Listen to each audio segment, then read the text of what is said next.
In the ancient heart of Rome, as the empire reached its golden zenith of power and splendor, there lived a man whose words would echo through the centuries, offering comfort and wisdom to restless minds in every age to come. His name was Lucius Annaeus Seneca, known to history as Seneca the Younger, and in the quiet moments of his final years, he composed a series of letters that would become one of philosophy's most treasured gifts to humanity. Tonight, we journey back through time to meet this remarkable thinker, to understand his world, and to begin exploring the gentle wisdom contained in his epistles. Letters written not for emperors or scholars, but for a single friend seeking guidance on how to live a meaningful, tranquil life. As we settle into this exploration, allow yourself to breathe deeply and slowly, knowing that these ancient words have soothed countless souls before you, and they offer their same calm reassurance to you now, in this present moment, as the busy world fades gently away. Seneca lived in the 1st century of the Common Era, a time when Rome's marble temples gleamed white under the Mediterranean sun, when the Forum bustled with citizens debating law and philosophy, and when the Pax Romana brought both prosperity and complexity to millions across the known world. Born in Corduba, in what is now Spain, around the year 4 BCE, Seneca came to Rome as a young man, where his brilliant mind and eloquent speech quickly distinguished him in the demanding worlds of law, politics, and literature. But beneath his public success, Seneca harbored a deeper calling, a devotion to Stoic philosophy, that ancient school of thought that taught its followers how to find inner peace amid life's inevitable storms. Throughout his long and often turbulent career, Seneca navigated the dangerous corridors of imperial power, serving as advisor to the young Emperor Nero, accumulating great wealth, surviving exile, and witnessing both the heights of human achievement and the depths of cruelty and excess. And through it all, he continued his practice of philosophy, not as abstract theory, but as a daily discipline for living well. In his final years, having retreated from the imperial court, Seneca devoted himself to writing letters to his younger friend Lucilius Jr., a Roman official seeking guidance on the philosophical life. These letters, known as the Epistulae Moralis ad Lucilium, or Moral Letters to Lucilius, contain the distilled wisdom of a lifetime spent contemplating the human condition. They are intimate, practical, and remarkably modern in their concerns, addressing anxiety about time passing too quickly, worries about possessions and social status, questions about how to face death, and the eternal search for lasting contentment. As we explore these letters together over the coming nights, you'll discover that Seneca writes not as a distant sage pronouncing absolute truths, but as a fellow traveler on the path toward wisdom, a gentle mentor who acknowledges his own imperfections even as he offers guidance.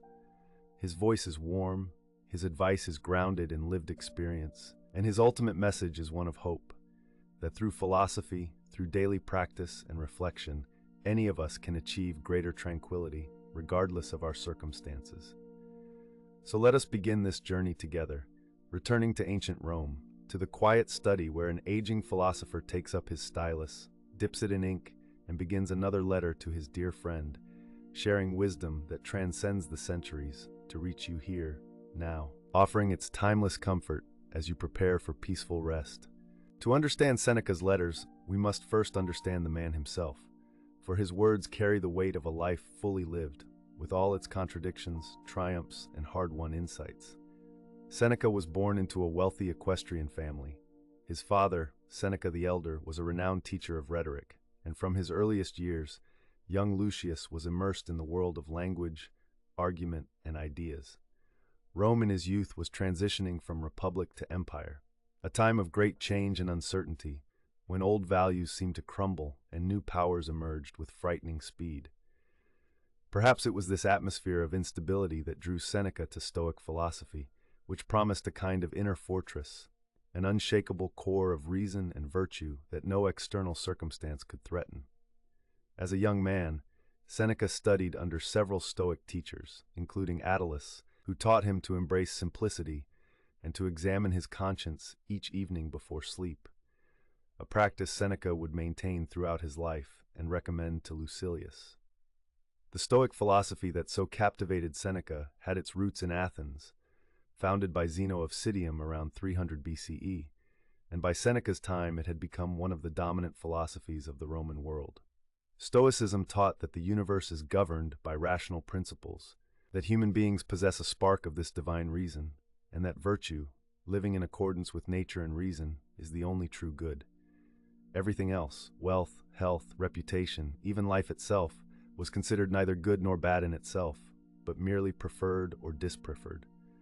What mattered was how we responded to circumstances, not the circumstances themselves. This core insight that we cannot control what happens to us, but we can always control our judgments and responses, would become the foundation of Seneca's practical advice to Lucilius.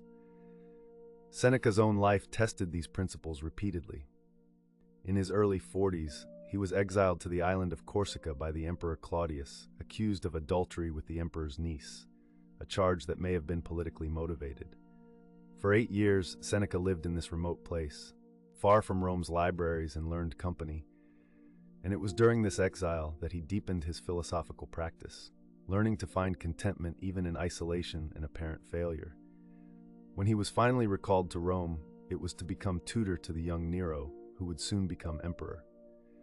For the first 5 years of Nero's reign, Seneca served as one of his chief advisors, and history records this period as relatively peaceful and well-governed.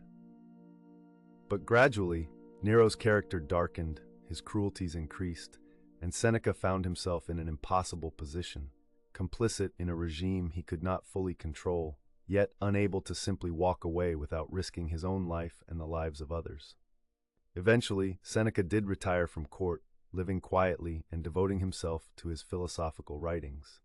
It was during this retirement, in the early 60s CE, that he composed most of his letters to Lucilius. By this time, Seneca was in his 60s, his health was failing, and he knew that death was approaching, perhaps sooner than expected, given Nero's increasing paranoia. And indeed, in the year 65, Seneca was implicated in a conspiracy against Nero, and the emperor ordered him to take his own life. Seneca complied, dying with philosophical composure, attempting to console his grieving wife and friends, even as he opened his veins.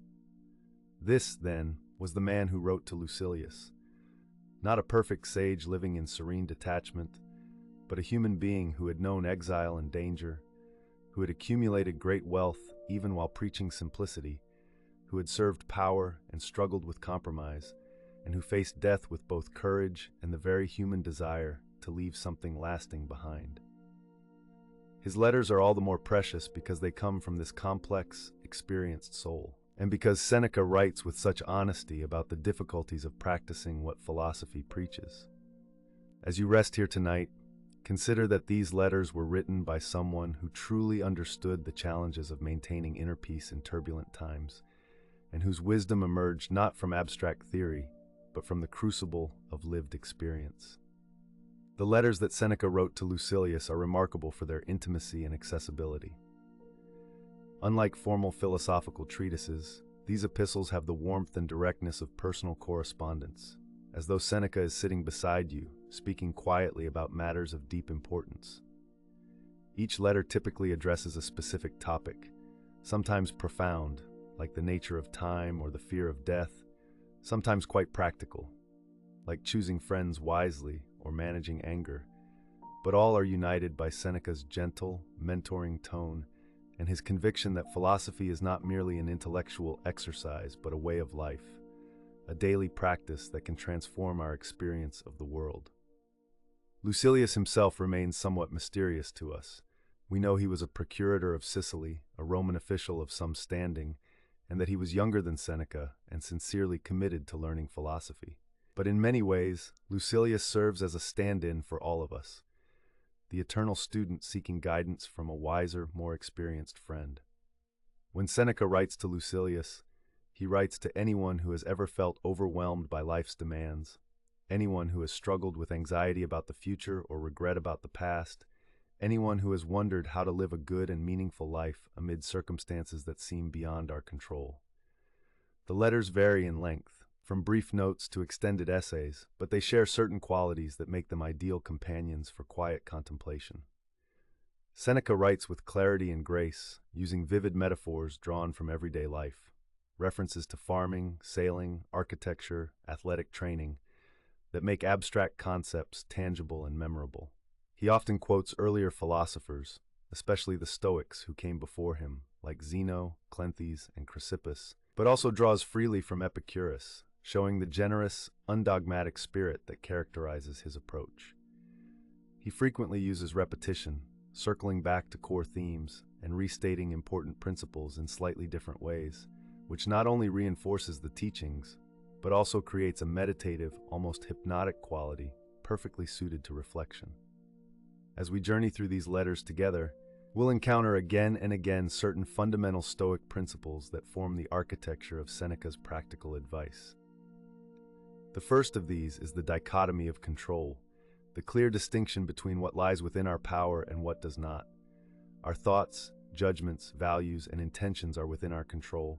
External events, other people's opinions, our reputation, wealth, health, and the time allotted to us are not fully within our control. Recognizing this distinction with absolute clarity, Seneca teaches, is the foundation of tranquility. So much of our anxiety and frustration comes from trying to control what cannot be controlled, or from believing that our happiness depends on external circumstances aligning in a particular way. When we truly understand that our well-being depends only on our inner state, on our virtue, our reasoned judgments, our acceptance of what is, then we become unshakable, like a rock in the sea that remains steady while waves crash around it.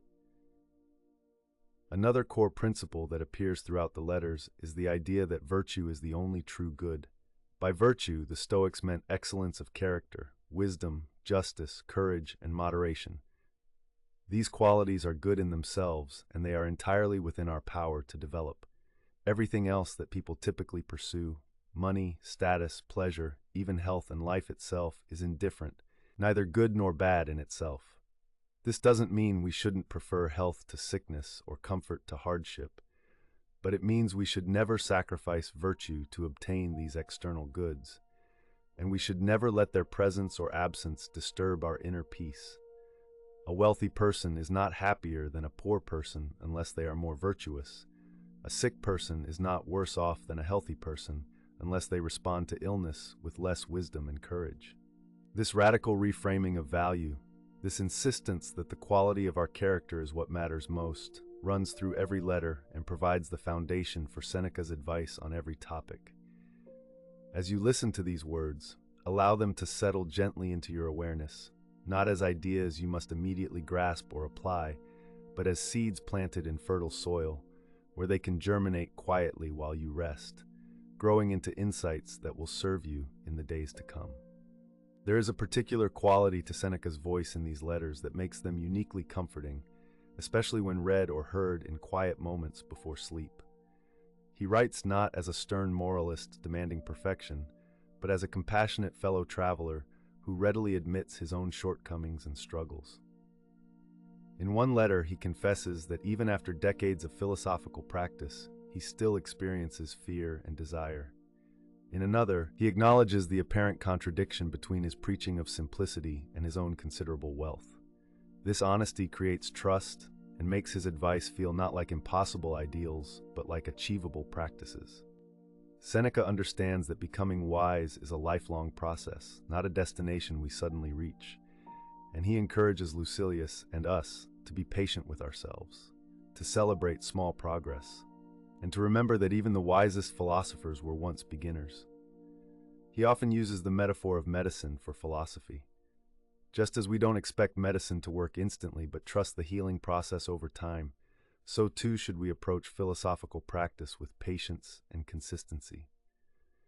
Each day that we reflect on our actions, each moment that we catch ourselves about to react in anger or fear, and pause to choose a wiser response, each time we practice gratitude for what we have, rather than lamenting what we lack, these small daily practices gradually transform our character, building the inner strength and serenity that no external circumstance can destroy. Seneca frequently returns to the theme of time, which will occupy us more fully in later acts, but which appears even in these introductory explorations. Time, he observes, is the one resource that people waste most carelessly, even though it is the most precious thing we possess. We complain that life is short, but Seneca argues that life is actually long enough if we use it wisely. It only seems short because we squander so much of it on trivial pursuits, on worry about the future, on regret about the past, on activities that bring neither pleasure nor growth nor virtue. In his letters, Seneca urges Lucilius to treat each day as a complete life, to live fully in the present moment, and to prepare himself for death not with morbid dread but with philosophical acceptance, understanding that death is natural, inevitable, and nothing to fear. This memento mori, this remembrance of mortality, is not meant to depress us but to focus us, to help us distinguish what truly matters from what is merely trivial, and to inspire us to use our limited time wisely. As you lie here tonight, resting in this quiet space, you are yourself practicing a kind of Stoic wisdom. You are setting aside the day's concerns, neither clinging to its pleasures nor ruminating on its difficulties, but simply being present in this moment, allowing yourself to rest and renew. This too is philosophy in practice.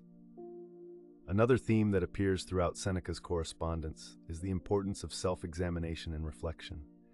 Following the advice of his own teacher Attalus, Seneca maintained a practice of evening review in which he would examine his actions and thoughts from the day just past, not to judge himself harshly, but to learn and improve.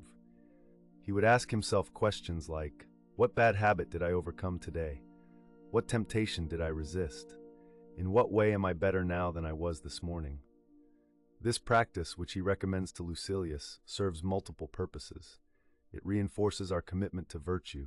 It helps us notice patterns in our behavior, and it provides a gentle accountability that motivates continued effort.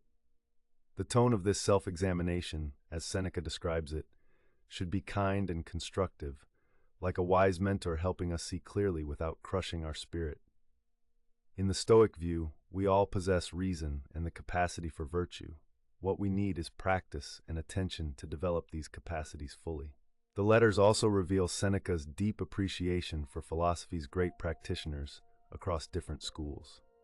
Though firmly rooted in Stoicism, he quotes approvingly from Epicurus, the philosopher often seen as Stoicism's rival, because he recognizes that wisdom can be found in many places and that truth is truth regardless of its source. This intellectual generosity, this willingness to learn from anyone who has something valuable to teach, reflects a kind of wisdom beyond mere doctrine, a humility and openness that itself becomes part of the philosophical life. As we settle deeper into rest tonight, let us absorb this quality of gentle wisdom, this spirit of patient practice and compassionate self-observation, this understanding that the philosophical life is not about perfection, but about daily commitment to growth and virtue. As we conclude this first exploration of Seneca and his letters, let us rest in the simple beauty of what these ancient writings offer us across the vast distance of 2,000 years. Here is a voice speaking with gentleness and wisdom about the very same challenges that still occupy our hearts and minds. How to find peace amid uncertainty, how to live meaningfully with our limited time, how to build inner strength that sustains us when external circumstances shift and change, as they always do and always have. The core Stoic principles that frame all of Seneca's advice are really quite simple, though living them consistently requires practice and patience. We distinguish between what we can control and what we cannot, focusing our energy only on the former. We recognize that virtue, the excellence of our character, the quality of our intentions and actions, is the only true good, and that this is always within our power to cultivate. We accept the natural order of the universe, including impermanence and mortality, with reason rather than fear. We practice daily self-examination, approaching ourselves with both honesty and kindness. We live in the present moment, neither lost in regret about the past, nor consumed by anxiety about the future. We treat philosophy not as abstract theory, but as practical wisdom, a way of life that requires daily practice and application. These principles, which Seneca explores from countless angles throughout his letters to Lucilius, form a kind of blueprint for tranquility, a map that has guided seekers for centuries, and which offers its guidance to you now, if you choose to follow it. Seneca himself knew that adopting these principles, truly integrating them into our lived experience, is the work of a lifetime. He knew it because he struggled with it himself, because he continued to experience fear and desire even in his final years, because he saw the gap between philosophical ideal and human reality in his own life. But he also knew from decades of practice that the effort is worthwhile, that each small step toward wisdom brings its own reward, that the person who strives for virtue, even if they never achieve perfection, lives a better, more peaceful life than the person who never tries at all. In the acts to come, we will explore specific themes from Seneca's letters, his profound meditations on time and mortality, his guidance on possessions and simplicity, his insights about friendship and character, and finally, his most soothing wisdom on achieving lasting tranquility. But for tonight, it is enough to have met this remarkable man, to have entered his world, and to have begun absorbing the gentle, reassuring tone of his mentoring voice. Picture Seneca in his study as evening falls over Rome, the oil lamps casting their warm glow on the scrolls before him, the city's noise fading to a distant murmur. He dips his stylus in ink and continues writing to his friend Lucilius, knowing that these words will help guide someone he cares about toward a better, more philosophical life. He cannot know that his words will travel across centuries, will be copied and preserved, translated and read by millions, will offer comfort and guidance to people in times and places he could never imagine. But perhaps he hoped for something like this, that the wisdom he had gathered at such cost and with such effort might prove useful beyond his own moment, might serve the eternal human need for guidance in living well. And so it has, and so it does. Tonight, as you rest, you are part of that long chain of seekers, reading or listening to these ancient letters, finding in them the same comfort and wisdom that Lucilius found, that countless others have found. The words that help them can help you. The practices that brought them peace can bring you peace.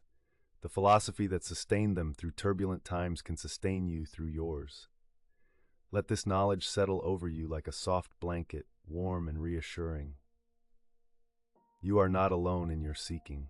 You are part of a tradition stretching back thousands of years, a tradition of thoughtful people striving to live with wisdom and virtue. Seneca's voice speaks across time to accompany you on this journey, gentle and patient, understanding your struggles because he experienced them himself, offering hope because he knows that progress is possible, that peace is attainable, that we can find tranquility even in turbulent times. Rest now in this knowledge. Let the day release you.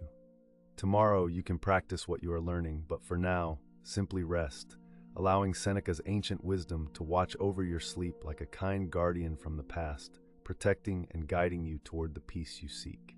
As you rest here, held by the night and the gentle wisdom of the ancients, we continue our journey through Seneca's letters, moving now into teachings that touch the very heart of human existence. In one of his most celebrated letters to Lucilius, Seneca writes about time, that most precious and irretrievable of all our possessions. It is not that we have a short time to live, he tells his friend, but that we waste a lot of it. These words, written nearly 2,000 years ago, echo across the centuries with remarkable clarity, speaking to the human tendency to scatter our days like seeds thrown carelessly on rocky ground. Seneca observed that people guard their property and possessions jealously, yet they allow their time, the one truly finite resource, to be plundered by anyone who wishes to claim it. He watched the citizens of Rome complaining of life's brevity, while simultaneously throwing away their hours on trivial pursuits, on anxiety about the future, on regrets about the past. And so, with the patience of a teacher who truly cares for his students' welfare, Seneca began to explain how we might reclaim our time, how we might live not longer lives, but fuller ones, lives that feel spacious and sufficient even within their natural limits. His philosophy does not promise to extend our days, but rather to deepen them, to help us experience the fullness of each moment, rather than rushing through life as though we were always on the way to somewhere else.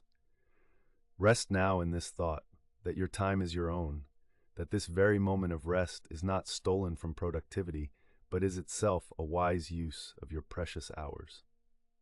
Let your breathing slow as you consider Seneca's gentle invitation to stop fragmenting your attention, to stop lending your moments to every passing concern, and instead to gather yourself here now, in this tranquil space where philosophy meets sleep, where ancient wisdom becomes present comfort. The night wraps around you like Seneca's words wrapped around Lucilius, protective, kind, interested only in your well-being and peace. Seneca's teachings on time naturally lead to his reflections on death, though you need not tense at the word, for in Seneca's philosophy death is not something fearful, but rather a natural boundary that gives shape and meaning to life.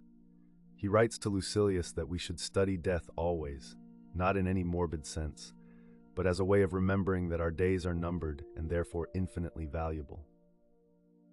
The Stoics practiced a meditation they called premeditatio malorum, the premeditation of evils, though even this somewhat stark name masks a deeply comforting practice.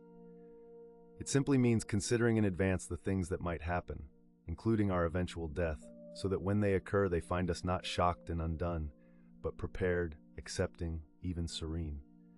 Seneca himself faced death multiple times, once nearly executed by the Emperor Caligula, later exiled to the harsh island of Corsica, and finally ordered to take his own life by Nero. And yet his letters show no trace of desperate fear, only a steady acceptance, a recognition that death is woven into the fabric of existence as surely as birth. Let us prepare our minds as if we'd come to the very end of life, he writes. Let us postpone nothing. Let us balance life's books each day. The one who puts the finishing touches on their life each day is never short of time. Can you feel the deep calm in these words? The invitation not to rush through your days in fear of their ending, but rather to complete each day as though it were a whole life in miniature, fulfilled, accepted, released. As you lie here in the darkness, you are practicing this very wisdom. You are bringing one more day to its natural close. You are, in Seneca's beautiful phrase, putting the finishing touches on your day, releasing it, letting it be complete. There is nothing left undone that cannot wait for tomorrow. There is no emergency that cannot survive the night. You are here, breathing, resting, and this is precisely where you should be. The Stoics understood that much of our suffering comes from fighting against what is, from wishing the past were different, from demanding that the future conform to our fears or hopes. But you, right now, are practicing acceptance. You are letting this day die its natural death so that tomorrow can be born fresh. Rest deeply in this rhythm of completion and renewal. At the heart of Seneca's letters, indeed at the heart of all Stoic philosophy, lies a distinction so simple and yet so transformative that it has the power to dissolve anxiety like morning mist under gentle sun. It is the distinction between what lies within our control and what lies beyond it. Seneca learned this teaching from earlier Stoics, particularly from Epictetus, whose philosophy he studied and absorbed. The idea is this: some things are up to us, and some things are not up to us. Within our control are our own thoughts, our judgments, our intentions, our responses, our character, our effort. Beyond our control are the actions of others, the past, most of the future, our reputation, our health beyond what we can reasonably influence, the weather, the economy, the turning of the world. When we expend our energy trying to control what cannot be controlled, we exhaust ourselves and accomplish nothing. When we invest our attention in what is truly ours to shape, our own mind, our own virtue, our own responses, we find both effectiveness and peace. Seneca writes to Lucilius again and again in various forms. Focus on what is yours, release what is not, and you will find a steadiness that external circumstances cannot shake. Imagine as you rest here that you are sorting through your concerns the way one might sort through papers on a desk, gently placing each item in its proper category. This worry about what someone thinks of you, not within your control. Set it aside, let it drift away into the night. This regret about something you said last week, the past is not within your control. Release it with your exhale, let it dissolve. This anxiety about whether tomorrow will go according to plan, the future is not within your control. Watch it float away like a leaf on a stream. But your intention to be kind tomorrow, to be patient, to try your best, that is yours. Your decision to rest now, to care for yourself, to align with wisdom, that is yours. Your breathing, your attention in this very moment, that is yours. Do you feel the difference? Do you feel how some concerns are like heavy stones you've been carrying, while others are as light as your own breath? Seneca's letters gently train us to distinguish between them, to set down what was never ours to carry, to steward carefully what is. And as you practice this now, even in sleep, you are learning one of philosophy's most profound lessons. You are learning to release control of the uncontrollable, and in that release you are finding freedom. Seneca's letters return frequently to the theme of the present moment, that razor's edge of time where life actually occurs. He warns Lucilius against the twin thieves of presence, the past and the future. The mind that is anxious about future events is wretched, he writes, and equally wretched is the mind that dwells in what has already passed beyond recall. We loan our consciousness to yesterday and tomorrow, and meanwhile today, the only day we actually possess, slips through our fingers unnoticed, unlived. In his essay on the shortness of life, Seneca paints a portrait of the busy Roman, racing from appointment to appointment, always occupied but never truly present, accumulating years but not wisdom, not peace, not any real experience of living. People are frugal in guarding their personal property, he observes, but as soon as it comes to squandering time, they are most wasteful of the one thing in which it is right to be stingy. And then, with characteristic gentleness, he offers the remedy. Gather yourself into the present, again and again, as often as you notice you've drifted. This very practice you are engaged in now, this resting, this listening, this breathing, is precisely what Seneca prescribes. You are not in yesterday. You are not in tomorrow. You are here, in this bed, in this darkness, in this breath. Let your body sink more deeply into whatever supports it. Let your jaw soften. Let your shoulders drop away from your ears. Each time your mind wanders to tomorrow's tasks or today's conversations, simply notice and gently return here to the sound of these words, to the rise and fall of your breathing, to the temperature of the air on your skin. Seneca would recognize this practice. He would approve of this conscious return to the only moment in which you can actually live. And as you continue to rest, you might notice that this moment, this present breath, is actually sufficient. It contains everything you need right now. It is not lacking anything. It is not broken or wrong. It is simply here, and you are simply here within it. And that is enough. That is more than enough. That is everything.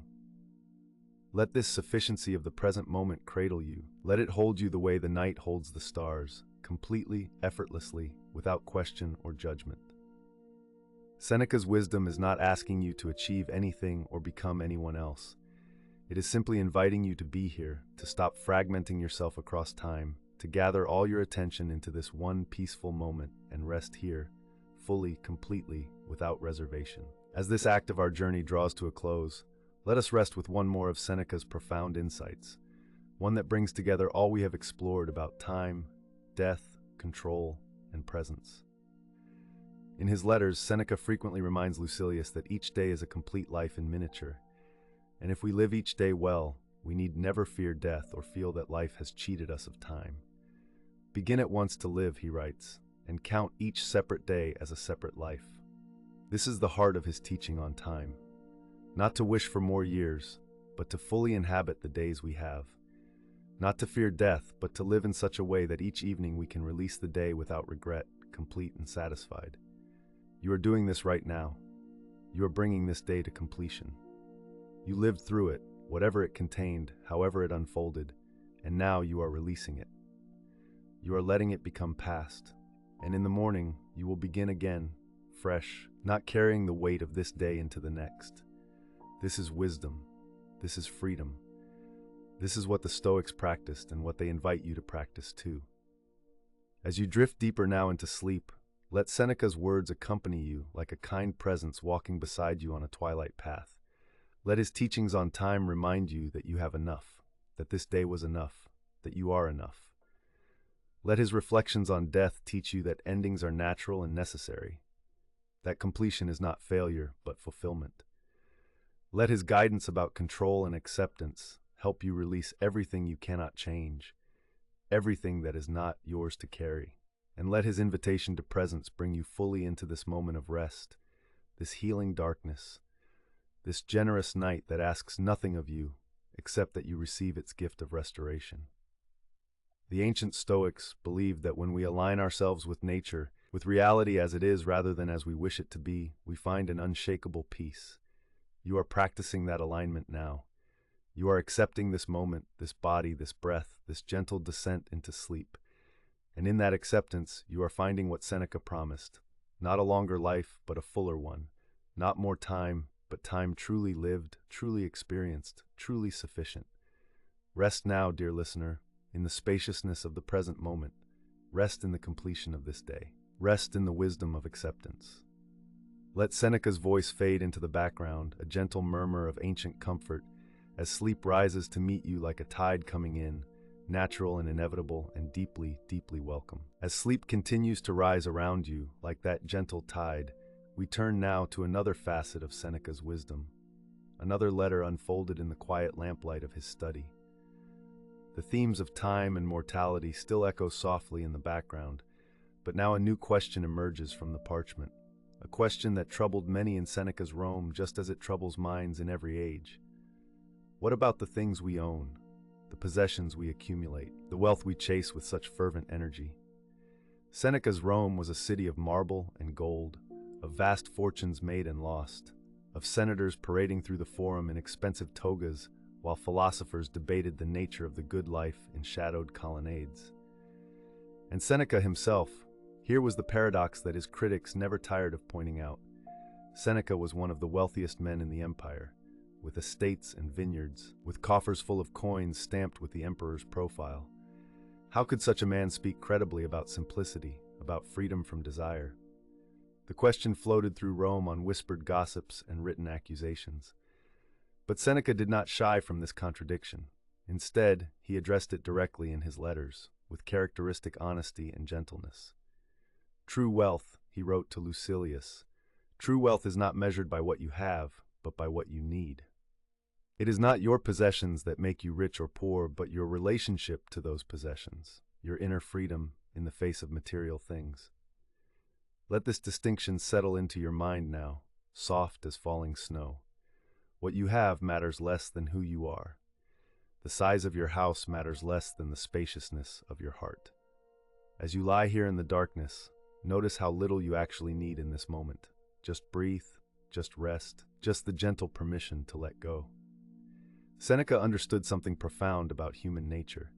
We accumulate things not because we need them, but because we fear their absence. We grasp and gather and hoard against some imagined future scarcity, and in doing so we become servants to our possessions rather than masters of them.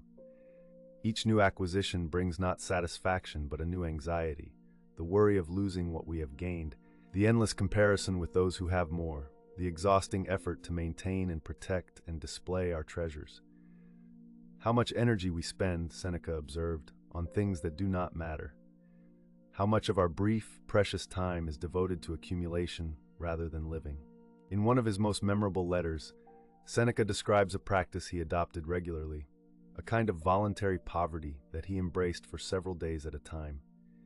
He would set aside his fine clothes and dress in rough, cheap fabric. He would eat the simplest foods, coarse bread perhaps and plain water, while his kitchen staff prepared elaborate meals for other occasions.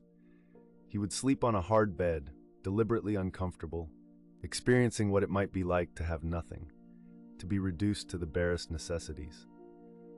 And what did he discover in these experiments with simplicity? Not misery, but liberation. Not deprivation, but sufficiency. He found that the things he feared losing, comfort, luxury, fine food, and soft beds, these things were not necessary for contentment at all. In fact, their absence revealed a kind of freedom he had not felt when surrounded by abundance. Is this not what you fear? He asks in his letter. Is this not what keeps you chained to your possessions? The terror that without them you would be unhappy, diminished, somehow less than whole? But practice poverty, Seneca suggests, and you will find that you are still yourself, still capable of peace, still able to experience the simple joys that require no wealth at all. Let this idea drift through your awareness now, gentle as a summer breeze. What if you needed less than you think? What if contentment was not something to be purchased, but something already present, waiting to be noticed? Feel the bed beneath you, simple and sufficient. Feel the air you breathe, freely given. Feel the miracle of this moment, which costs nothing and lacks nothing essential. Seneca practiced these exercises not because he intended to give up his wealth, but because he wanted to be free from the fear of losing it. He wanted to know, with absolute certainty, that he could be happy with nothing, and therefore he could never truly be impoverished. The slave fears the master, Seneca wrote, but the master who fears losing his slaves is equally unfree. The person who clings to wealth is as imprisoned as the person who has none. But the person who holds wealth lightly, who could release it without anguish, that person alone is truly rich, for they possess themselves. As you rest here, imagine setting down every burden of wanting, every weight of desire.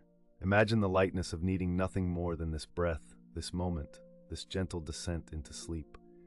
Seneca's voice comes to us across centuries unchanged by time. You are wealthy, my friend, when you are content with what you have. You are poor, regardless of your fortune, when you always want more. There is a particular letter Seneca wrote about possessions that returns again and again to a central image, the traveler.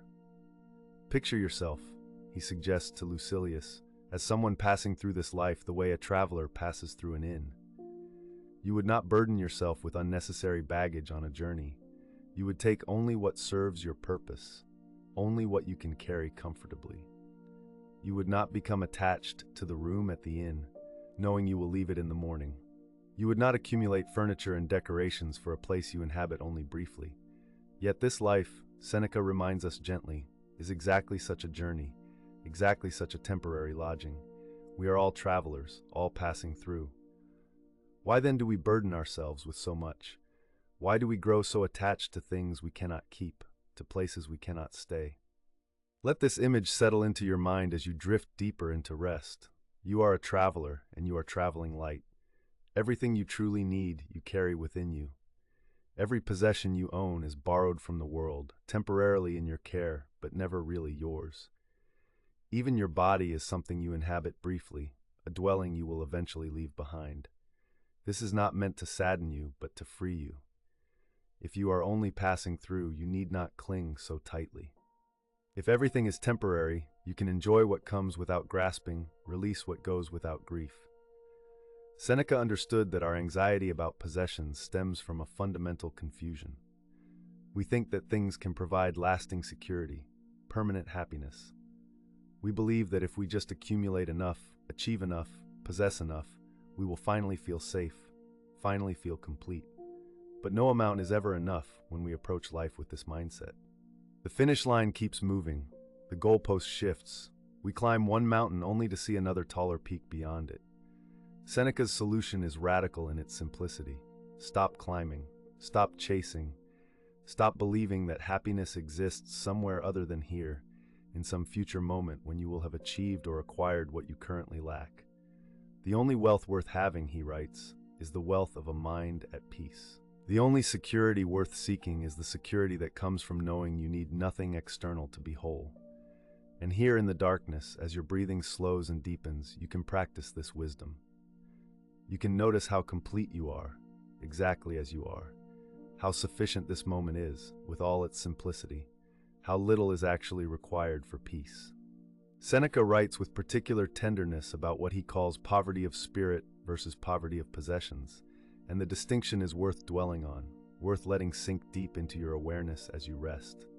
A person can have very little, he explains, and be rich in spirit, content, generous, free. And a person can have vast wealth and be utterly impoverished in spirit, anxious, grasping, enslaved by want. The true measure is not what sits in your treasury, but what sits in your heart. Do you wake each morning with gratitude for what is, or with yearning for what is not? Do you move through your days with a sense of having enough, or with a chronic feeling of insufficiency? These questions matter more than any accounting of coins or properties. Let them drift through your mind now, gentle and non-judgmental, as you sink deeper into this peaceful state. What would it feel like to have enough? Not to have everything, not to want nothing. Seneca was not advocating for the elimination of all preference or desire, but simply to recognize sufficiency, to feel the contentment of enough. Enough food, enough warmth, enough companionship, enough beauty. The word itself is soothing. Enough. Let it echo softly in your awareness. Enough. sufficient, complete. Seneca practiced gratitude as a daily discipline, a counterweight to the natural human tendency toward comparison and want. Each day he would catalog not what he lacked, but what he had received. The gift of another sunrise, the pleasure of a conversation, the taste of bread, the sound of rain, the presence of friends, the capacity to think and feel and wonder. This practice, repeated over time, restructured his relationship to his life, turning it from a catalog of lacks into an inventory of riches. And the remarkable thing he discovered was that the more he practiced gratitude for simple things, the less he desired complex ones. The more he attended to what was present, the less he yearned for what was absent. His life, which had not changed in its external circumstances, felt entirely different from within. This is available to you too, here in the quiet darkness. What are you grateful for in this moment? The softness of fabric against your skin, the support of the surface beneath you, the gift of rest after the labors of the day, the miracle of breath, moving in and out without effort or thought, the safe harbor of this present moment, requiring nothing from you but your gentle presence. Seneca would have you know that in recognizing these simple gifts, you become wealthier than emperors, richer than kings. Because wealth, true wealth, is not what you have, but what you notice, what you appreciate, what you allow yourself to receive with an open heart. As this act draws toward its close, let us return once more to the central paradox of Seneca's teaching on wealth. Not to resolve it, for some paradoxes are meant to be held rather than solved, but to rest in it, to let it work on you the way water works on stone, slowly, patiently, over time. Seneca was wealthy, yes. He did not give away all his possessions and live in a barrel like Diogenes. He enjoyed comfort, beauty, the pleasures that money could provide. But he enjoyed them, his letters suggest, without being owned by them. He held them lightly. He could imagine their loss without terror. He had practiced, again and again, the mental exercise of having nothing, and so he knew with certainty that his peace did not depend on his possessions. This is the freedom he offers you, not the freedom from having things, but the freedom from needing things, from being controlled by them, from believing your happiness depends on them. And perhaps this is the perfect note on which to drift deeper into sleep, this recognition that you are already free, already wealthy in the ways that matter, already sufficient and complete. The things you own or don't own, the achievements you've accumulated or haven't yet reached, the external markers of success or failure, these are like clouds passing through the sky of your being, temporary, insubstantial, ultimately irrelevant to the vast spaciousness that you are. Let them pass, let them drift, let them dissolve into the darkness as you sink deeper into rest. Seneca's voice, coming to us from his study 2,000 years ago, carries a message unchanged by time. You are not what you own. You are not your possessions or your position. You are the awareness that witnesses all of this, the consciousness that remains constant whether you have much or little, whether you gain or lose, whether you rise or fall in the world's estimation. And that consciousness, that inner witness, needs nothing, lacks nothing, and can never be impoverished. Rest in that knowing now. Rest in your inherent sufficiency. Rest in the deep contentment that comes not from having everything you want, but from wanting only what you have, this moment, this breath, this gentle descent into the peace that was always here, waiting beneath the noise of desire. Seneca's ancient wisdom wraps around you like a soft blanket, warm and protective, as sleep rises to meet you once again, and you release into its embrace, wealthy beyond measure in the coin that matters most, the tranquility of a mind at rest, the freedom of a heart that knows itself complete. And so you rest in this newfound understanding of wealth, this deeper knowledge of what it means to possess true riches, as Seneca's letters continue their gentle work upon your mind. The night deepens around you, soft and welcoming, and in this peaceful darkness, another theme emerges from the philosopher's writings, like a quiet voice calling from across the centuries. It is the theme of friendship, not casual acquaintance or social convenience, but the profound bond between souls who help each other toward wisdom and goodness. Seneca writes to Lucilius about this sacred connection, and his words drift through time to reach you now, in this moment of rest and receptivity. In one of his most beautiful letters, Seneca tells his friend that we should share all our thoughts with a trusted companion, that we should open our hearts completely to someone we know will guard our confidences with care. True friendship, he explains, is not merely pleasant company or entertaining conversation, but a relationship in which both people become better, wiser, more virtuous through their connection. A real friend, Seneca writes with gentle certainty, is another self, someone who reflects back to us our highest possibilities, who sees the best in us even when we struggle to see it ourselves. And you can feel this wisdom settling into your awareness like morning dew upon leaves, soft and nourishing. The philosopher understood that we are shaped by those around us, that our companions influence our thoughts, our habits, our very character in ways both obvious and subtle. He counsels Lucilius to choose friends carefully, to seek out those who will encourage virtue rather than vice, wisdom rather than foolishness, tranquility rather than turbulence. But his advice carries no harshness, no judgment, only the calm understanding that we must protect our inner peace by surrounding ourselves with those who cherish it as we do. Like attracts like, Seneca observes, and so we should seek the company of the wise, the thoughtful, the gentle-hearted, those who walk the same path toward understanding. And yet he reminds us, friendship is not about finding perfection in another person. No one is without faults, without struggles, without areas of darkness they are working to illuminate. The point is not to demand flawlessness, but to find companions who are honestly striving, genuinely seeking to improve themselves, truly committed to the examined life. These are the friends worth having, Seneca tells us, those who will help us see our own blind spots, who will gently point out when we stray from our principles, who will celebrate our growth and support us through our setbacks. This is the friendship that nourishes the soul, that makes us better simply by existing in its warmth. Seneca himself treasures his friendship with Lucilius, and you can feel the affection and respect that flows through every letter, every carefully chosen word. He writes not as a superior lecturing an inferior, but as one friend helping another along a shared journey. He offers his insights freely, without expecting anything in return, except perhaps that Lucilius will truly hear them, truly consider them, truly allow them to work their transformative magic. And in this generous spirit, you recognize the essence of real friendship, the desire for the other's well-being, the joy in their progress, the willingness to be vulnerable and honest and present. These thoughts settle gently into your mind as your breathing deepens, as your body releases more fully into rest, as Seneca's ancient wisdom about friendship wraps around you like a comforting presence, and you drift deeper still, accompanied by the philosopher's gentle voice across the centuries. As you rest more deeply now, your mind peaceful and receptive, Seneca's letters continue to unfold their wisdom like blossoms opening slowly in moonlight.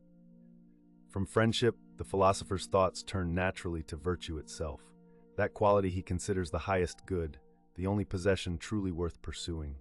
And his words on this subject are especially soothing, especially calming, for they return again and again to a simple truth. Virtue is within everyone's reach, requiring no special circumstances, no particular fortune, no external advantage whatsoever. It depends only on the will, on the choice we make moment by moment to align ourselves with wisdom and goodness. Seneca writes to Lucilius that virtue is its own reward, that the good life is not something we achieve and then possess forever, but something we practice daily, something we choose fresh each morning and renew with each decision. There is no graduation from this school, no point at which we can say we have learned enough, grown enough, become good enough.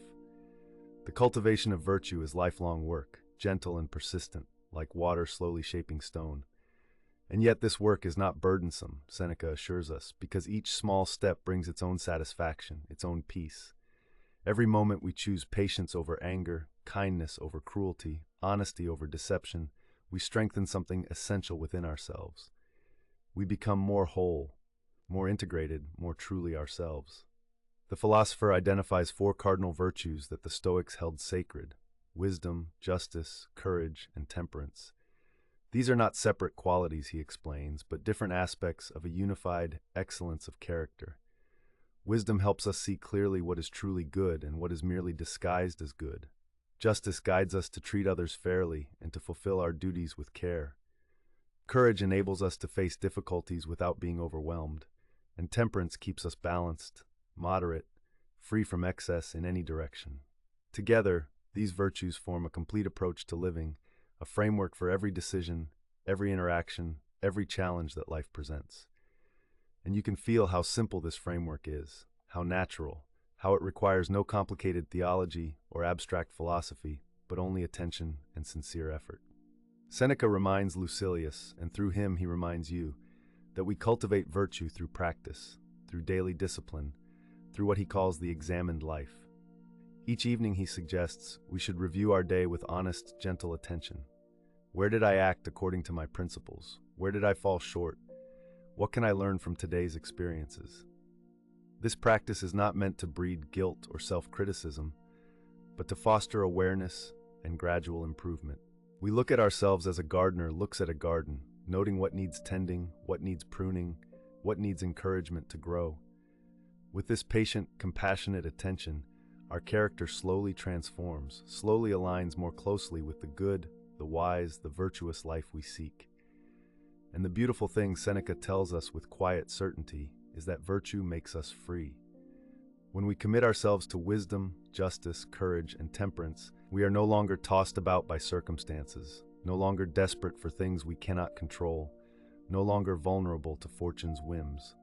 Our happiness comes from within, from the knowledge that we are living according to our deepest values, that we are becoming who we truly wish to be.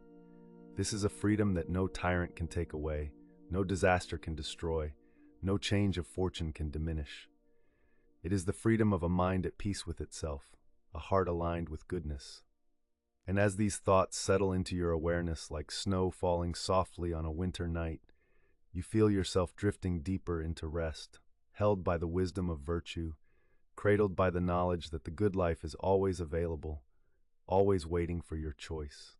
The night grows quieter around you, more peaceful, as if the world itself is settling into deeper rest, and Seneca's voice continues its gentle instruction, its patient guidance toward tranquility and wisdom.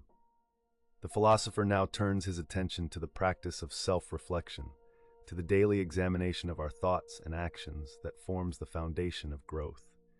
This is not, he emphasizes, a practice of harsh judgment or relentless criticism, but rather an exercise in honest, compassionate awareness, a way of befriending ourselves, of understanding our patterns, of gently steering ourselves toward the life we wish to lead.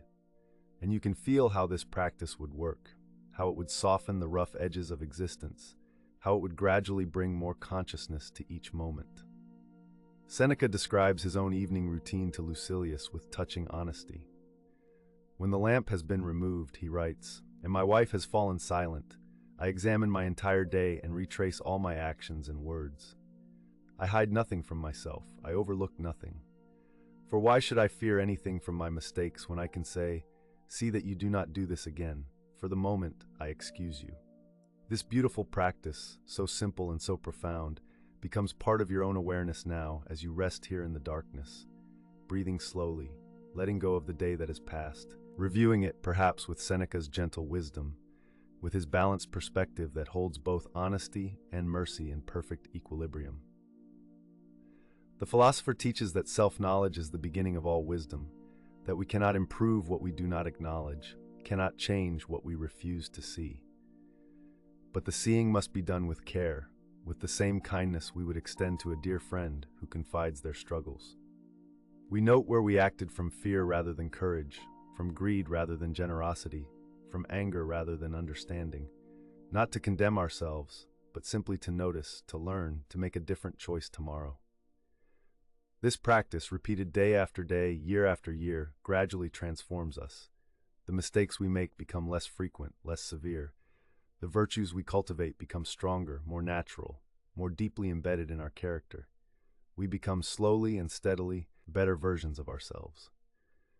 Seneca also writes about the importance of morning preparation, of beginning each day with philosophical reflection that sets our intentions and reminds us of our principles. Before you let the day sweep you into its current of activity and distraction, he He suggests, take a moment to remember what truly matters. Remind yourself that you will encounter difficult people, frustrating circumstances, unexpected challenges, and decide in advance how you will meet them. Will you respond with patience or irritation, with kindness or judgment, with courage or avoidance? By preparing the mind this way, by rehearsing virtue before it is needed, we make it more likely that we will act according to our values when the moment comes. The practice is like a musician warming up before a performance, an athlete stretching before a competition. It prepares us for what lies ahead. And woven through all of Seneca's advice on self-reflection is a thread of deep compassion, a recognition that we are all works in progress, all struggling in our own ways, all deserving of patience and understanding, including from ourselves. He does not demand perfection. He asks only for sincere effort, honest attention, genuine willingness to learn and grow. This is enough, he assures us. This is more than enough. Day by day, with gentle persistence, we move toward wisdom. Day by day, with honest self-examination, we cultivate virtue. Day by day, with compassionate awareness, we become more free, more peaceful, more fully ourselves. These truths sink into your mind like roots reaching deep into nourishing soil, and you feel yourself held by them, supported by them, as you drift deeper still into rest, accompanied by Seneca's gentle wisdom wrapped in the peace of honest self-knowledge. As you rest now in profound stillness, your body completely relaxed, your mind drifting in that peaceful space between waking and sleeping, Seneca's letters continue their gentle work, their patient teaching. The philosopher returns again to themes already touched upon, but now they arrive with even more softness, even more soothing repetition, like waves lapping endlessly at the shore, each one carrying the same essential message: wisdom, goodness, self-knowledge. These are the paths to peace. These are the practices that free us. These are the truths that endure beyond all change, all loss, all the turbulence of fortune. Seneca writes again about friendship, but now his words seem to blend with everything else he has taught, about virtue, about self-reflection, about the proper use of time, about freedom from excessive desire. True friendship, you understand now, is not separate from these other goods, but intimately connected to them. We seek friends who share our commitment to wisdom, who support our cultivation of virtue, who join us in the examined life. These friendships become mutual journeys toward the good, companionships of the soul in which both people help each other grow.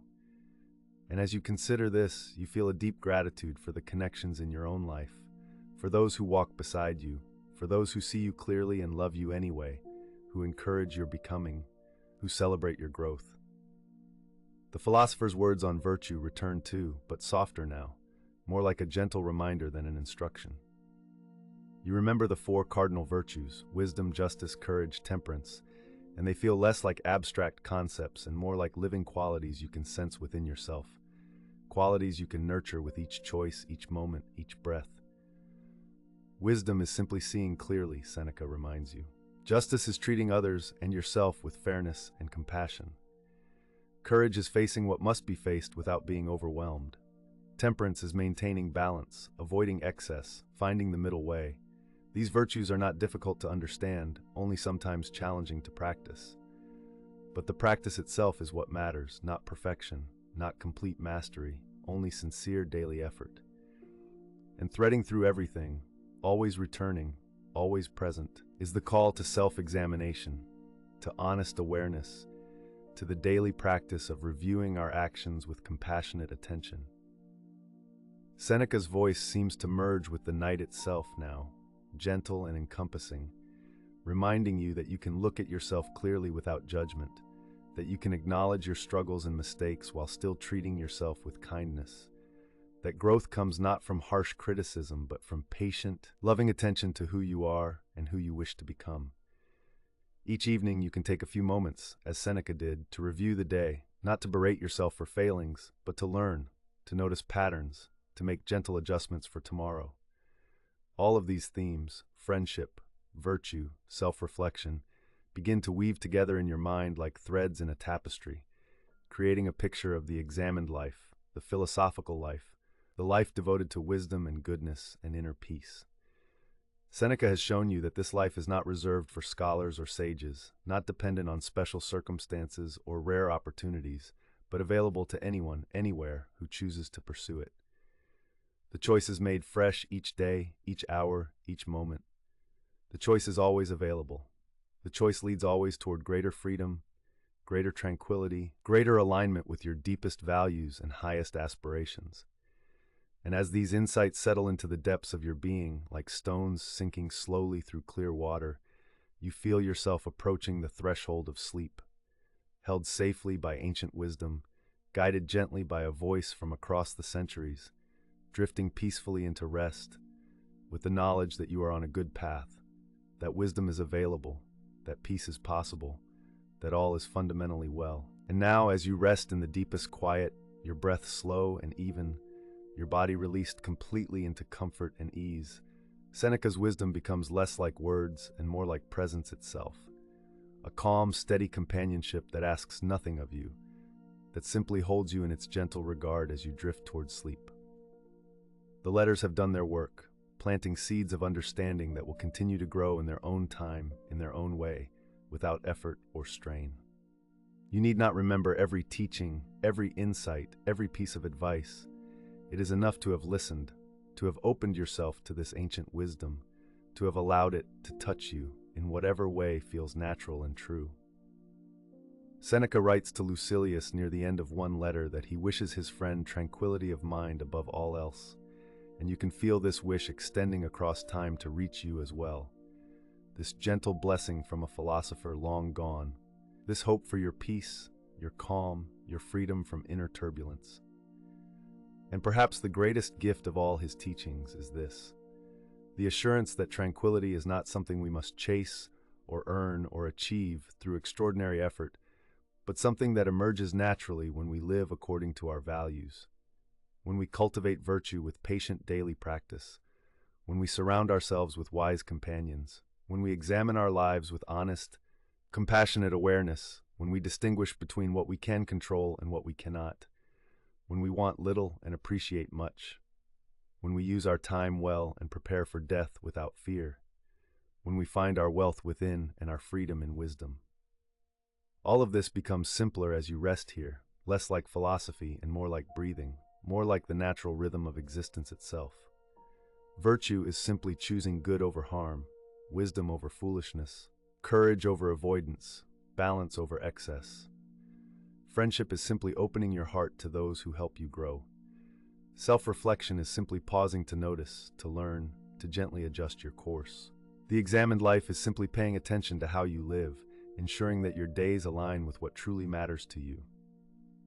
These practices are not complicated, not difficult to understand, only sometimes challenging to remember in the midst of daily distractions.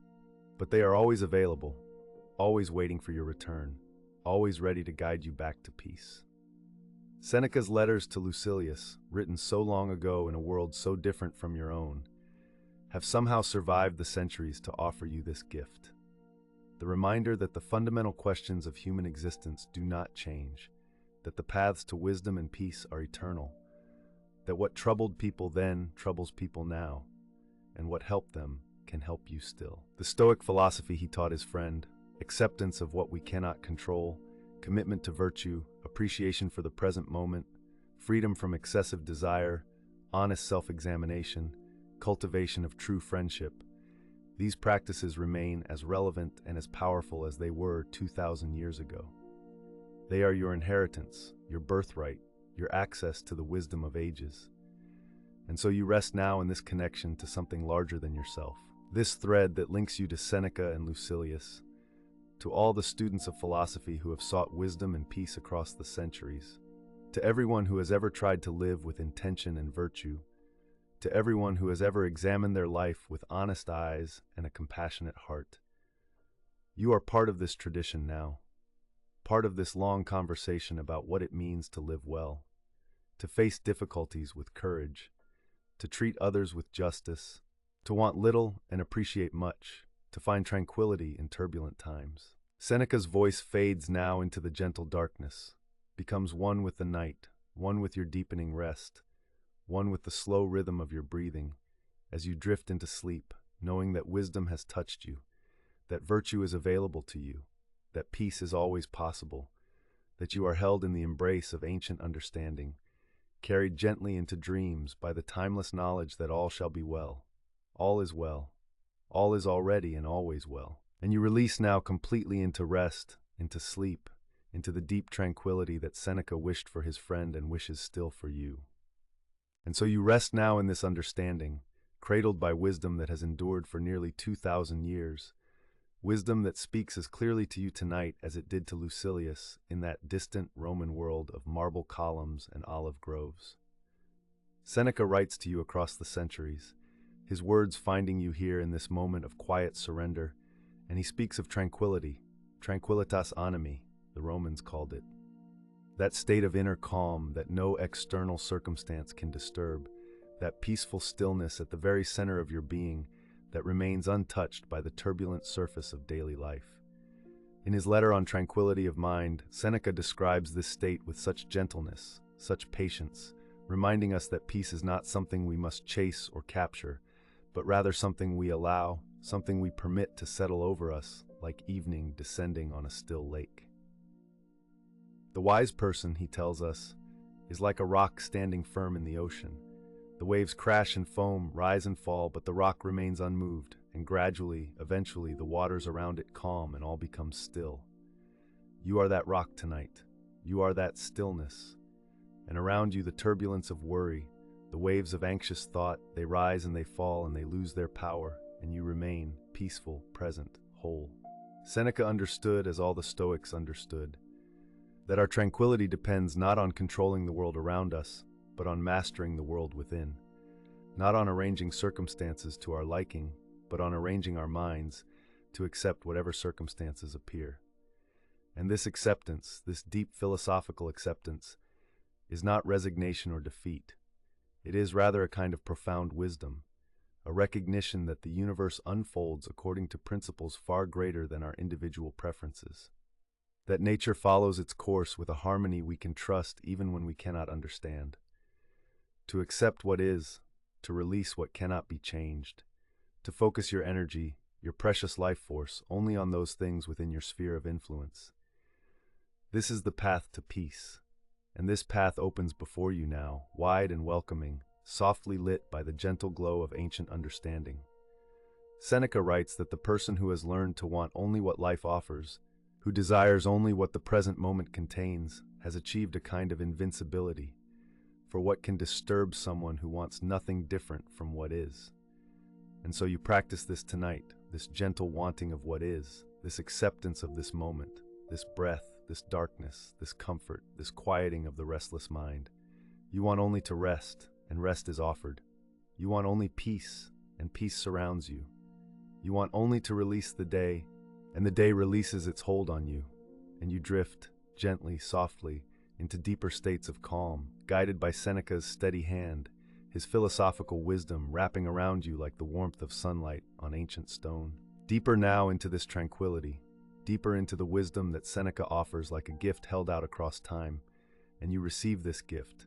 You accept it with gratitude and with the quiet joy of recognition, for these truths resonate within you. They echo something you have always known, but perhaps forgotten in the noise and hurry of ordinary life. Seneca reminds us, again and again in his letters, that we are part of something vast, something eternal, something magnificent. We are not isolated fragments struggling alone in an indifferent universe, but rather integral threads in the great fabric of existence, connected to everything that has been and everything that will be, held within the natural order as a wave is held within the ocean. And this belonging, this cosmic connection, brings with it a profound reassurance.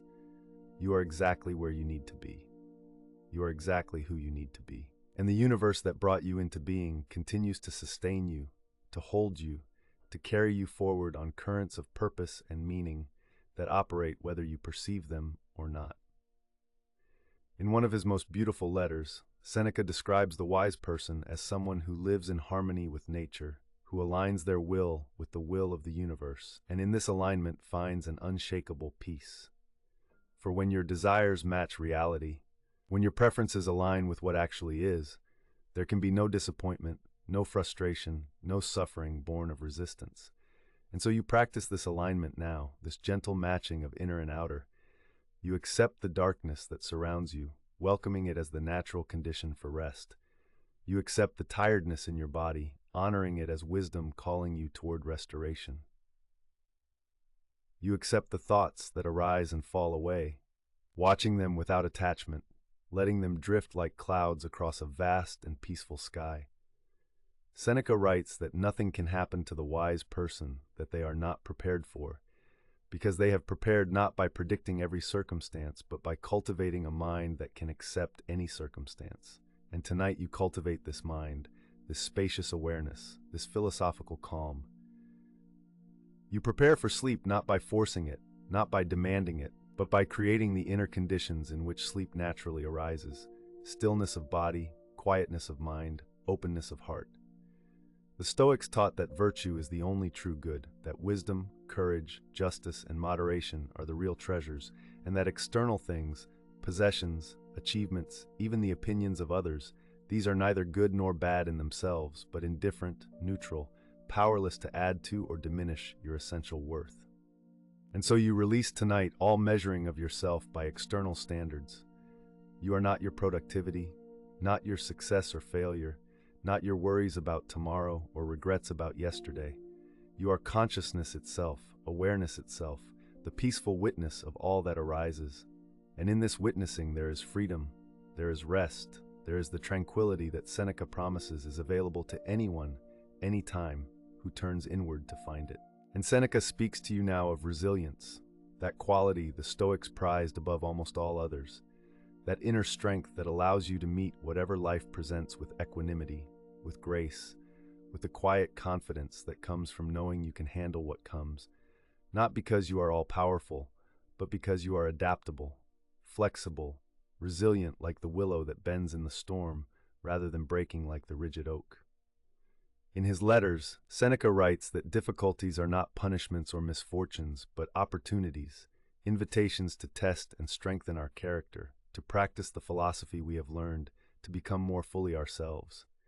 And while tonight you rest, while you release all struggle and all striving, somewhere deep within you this resilience is being restored, renewed, replenished. For sleep itself is resilience. Sleep is how nature heals what has been worn down, restores what has been depleted, prepares you for whatever tomorrow brings. You do not need to make yourself resilient through effort tonight. You need only allow resilience to return to you through rest, through surrender, through the natural restorative processes that operate in your body and mind when you cease interfering with them. Seneca himself faced tremendous challenges: exile, political intrigue, the dangerous whims of emperors. And yet his letters breathe such peace, such acceptance, such gentle humor, even in the face of hardship. He learned that true security comes not from avoiding difficulty, but from knowing you can meet it. And this knowing develops not through endless preparation, but through the simple practice of meeting each moment, each breath, each experience exactly as it is. And so you meet this moment now. This quiet darkness, this comfortable resting, this gradual dissolution of the boundary between waking and sleeping. You meet it without resistance, without preference, without needing it to be different than it is. And in this meeting there's a kind of joy, subtle and quiet, the joy of alignment, of harmony, of being present rather than always reaching towards some imagined better future or clinging to some remembered past.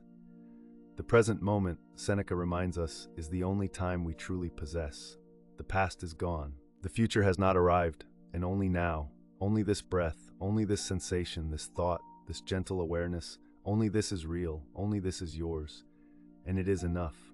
This moment is enough. You are enough. Everything necessary for peace is already present, already available, already here.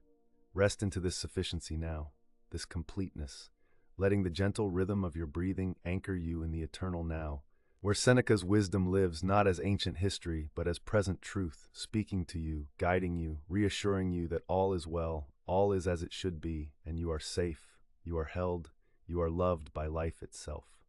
Softer now, gentler still, Seneca's voice becoming almost a whisper, his wisdom settling over you like fine mist, like evening dew, covering everything with quietness and calm.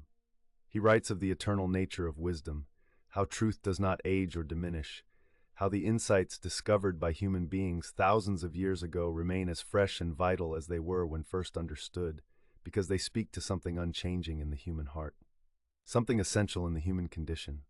You and Lucilius, you and Seneca, you and all the seekers of wisdom throughout history, you are not so different, not separated by time or culture, but united by the same questions, the same yearnings, the same desire for peace, for meaning, for a life well lived. And the answers the Stoics found, the practices they developed, the perspectives they cultivated, these are your inheritance, your birthright, available to you now as you rest in the shelter of their understanding. Seneca writes that philosophy is not an academic pursuit, but a healing art, a medicine for the soul. And tonight you receive this medicine. You let it work in you. You trust its gentle power to ease worry, dissolve anxiety, restore balance. The great Stoic teaching is so simple, so elegantly simple. Focus on what you can control and accept what you cannot. Live according to nature. Cultivate virtue. Be present. Be kind. Be wise. These are not complicated instructions requiring years of study, but rather simple truths that become profound through practice, through repetition, through allowing them to sink deeper and deeper into your being until they become not something you think about, but something you are. And tonight, in this liminal space between waking and sleeping, these truths sink deeper. They move from your conscious mind into the deeper layers of awareness, into the subconscious realms where real transformation happens, where new patterns form, where healing occurs. You do not need to direct this process, only allow it. You do not need to make it happen, only let it happen. And it is happening now, gently, naturally, effortlessly, as you release and rest and trust the ancient wisdom working in you, through you, for you. Seneca's final letters, written when he knew his time was short, carry such peace, such acceptance of the natural cycle of life and death, such gratitude for having lived, for having learned, for having loved and thought and grown. And while you have many days ahead, many mornings yet to wake to, something of that same gratitude can touch you now. Gratitude for this day completed, for lessons learned, for challenges met, for this moment of rest granted, for the wisdom of the ages offered freely to you, asking nothing in return but your attention, your openness, your willingness to receive. And now, at the end of this journey through Seneca's letters, at the end of this gentle exploration of Stoic wisdom, you find yourself not at an ending but at a beginning, not at the conclusion of understanding, but at the opening into deeper peace, the threshold of true rest. Everything Seneca wrote, everything the Stoics taught, all the philosophy and wisdom and careful thinking, it all leads here, to this moment of release, this letting go, this surrender into the natural rhythm of existence. You have learned that tranquility is your birthright, that peace is always available, that nothing external can disturb the calm at your center unless you permit it, and tonight you permit only rest, only ease, only the gentle dissolution into sleep. Seneca's voice grows fainter now, softer, more distant, but his presence remains, that wise, kind presence, that mentor across the centuries, still watching over you, still wishing for you what he wished for Lucilius.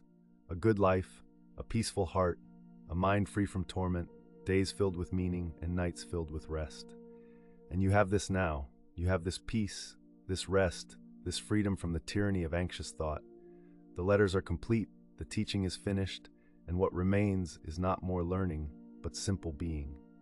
Being here, being now, being the awareness that witnesses all without clinging to anything. Seneca writes that the wise person carries their riches within them, that no one can take away your virtue, your understanding, your hard-won wisdom, and you carry these riches now into sleep, into dreams, into the restorative darkness that renews all things. The universe continues its ancient patterns. Stars wheel overhead in their eternal dance. Tides rise and fall, seasons turn, and you rest within this vast order, held and sustained and completely safe, completely at peace, completely released from effort and worry and the need to be anything other than exactly what you are. Sleep comes when it comes, like dawn comes, like spring comes, naturally and inevitably when conditions are right, and the conditions are right now. You are ready. You are peaceful. You are drifting in the gentle current of Seneca's wisdom, flowing toward rest, toward renewal, toward the deep tranquility that is your true nature. And so good night now. Good night to struggle and striving. Good night to the day completed. Good night to Seneca and Lucilius and all the ancient voices of wisdom. Good night to thought and worry and everything but this soft darkness, this comfortable resting, this peace that passes understanding, this stoic serenity that carries you now completely, gently, beautifully, into sleep, into dreams, into the eternal rest that awaits, and all is well, all is well, all is well. Thank you for listening tonight. If this story helped you drift off, consider leaving a like and subscribing for more calming stories. Sweet dreams, and I'll see you next time.